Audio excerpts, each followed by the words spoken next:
Kardeş sağ dediğim o hayvanlar bunlardır. 70 baş faraş dişi toğullar. Taxıl bisimindən sonra hamısı qoşdan çıxan heyvanlar.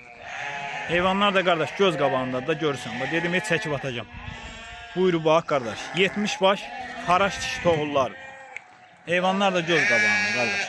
Maşallah olsun durna kimi heyvanlar. Ünvan da Beyləqan rayonu. Buyur bax kardeş. Sağ dediğim o heyvanlar bunlar. Dəvə qulaq durna boğaz. Ay maşallah. Hərəsi bir durna. Görsən kardeş. Maşallah olsun süper heyvan.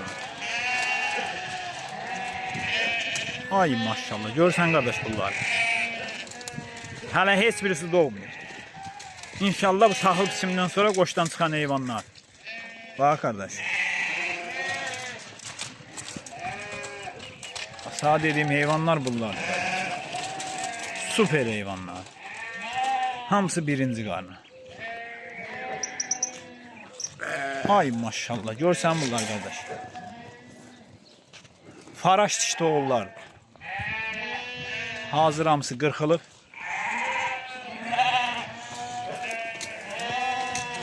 Zaban gələcəkli heyvanlar. Ay maşallah. Görsən durna kimi heyvanlardır kardeş.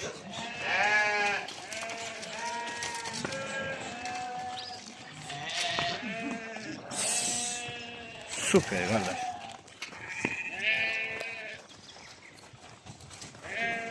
Bak kardeş.